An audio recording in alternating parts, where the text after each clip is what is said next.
Toto je presne to, čo sa stane, keď niekto zreže špičku ihličnanu. Na prvý pohľad to možno vyzerá ako jednoduché riešenie, stromy nižším menej zalazia. Často si ľudia povedia, že tým vlastne pomohli stromu, že ho upravili, zmenšili a majú pokoj. Ale v skutočnosti tým stromu spôsobíme zásah, ktorý sa dá prirovnať k amputácii. Odstránime mu časť, ktorá je pre neho úplne kľúčová. Špička stromu, teda hlavný terminál, riadi jeho rast. Určuje smer, stabilitu a aj to, ako strom rozkladá svoju energiu.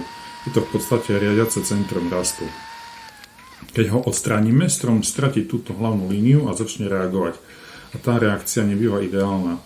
Začne tlačiť nové vrcholy, často viac naraz a práve tu vzniká problém. Strom sa snaží nahradiť to, čo stratil.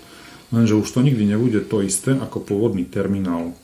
Vzniknú tzv. Kodominantné terminály. To znamená, že namiesto jedného silného vrcholu máme viac slabších, ktoré si navzájom konkurujú. Každý z nich sa snaží prevziať úlohu hlavného vrcholu. Na prvý pohľad môžu vyzerať pevne, ale ich spojenie s kmeňom je úplne iné ako pri prirodzenom raste. Nie sú tam vytvorené ideálne vlákna dreva, ktoré by držali ten spoj pohromade. Často ide len o povrchové napojenie. Niekedy medzi nimi vzniká dokonca zarastená kôra a to je slabé miesto. To je presne ten bod, kde to časom zlyhá. Ako strom rastie, pribúdajú letokruhy, kmeň a jednotlivé terminály hrubnú. A teraz si predstav, že tieto terminály rastú tesne vedľa seba. Každý z nich sa snaží tlačiť do priestoru. Vzniká medzi nimi tlak. Nie je to viditeľné hneď, ale ten tlak tam je stále. Jeden začne odtlačať druhý. A tento tlak sa rokmi zvyšuje. Každý rok je to o trochu viac.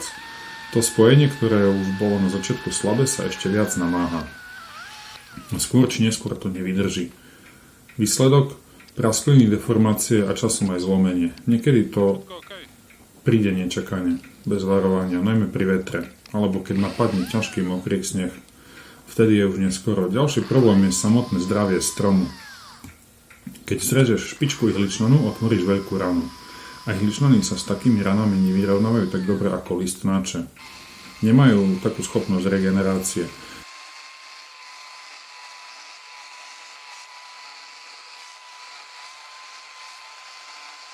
Strom sa síce snaží ranu uzavrieť, ale často sa to nepodarí úplne. Práve vtedy sa otvára priestor pre problémy. Do dreva sa môžu dostať huby alebo drevokazný hmyz. Začne sa rozklad. Strom začne postupne degradovať, niektoré časti môžu odumierať. Koruna redne, strom slabne. A v horších prípadoch môže strom časom úplne vyschnúť. A o pár rokov riešime presne toto. Strom, ktorý je nestabilný, poškodený a potenciálne nebezpečný pre okolie. Namiesto jednoduchého riešenia máme väčší problém. Problém, ktorý sa už nedá vyriešiť jednoduchým rezom. Preto sa ihličnany nezrezávajú na výšku. Ak už treba zásah, robí sa citlivo. S ohľadom na prirodzený rast stromu, jeho stabilitu a dlhodobé zdravie. Nie je to o tom skrátiť strom, je to o tom pochopiť, ako ten strom funguje. Každý strom je iný a nesprávny zásah môže narobiť viac škody ako užitku. Ak si nie istý, radšej sa poradz s niekým, kto s tým má skúsenosti.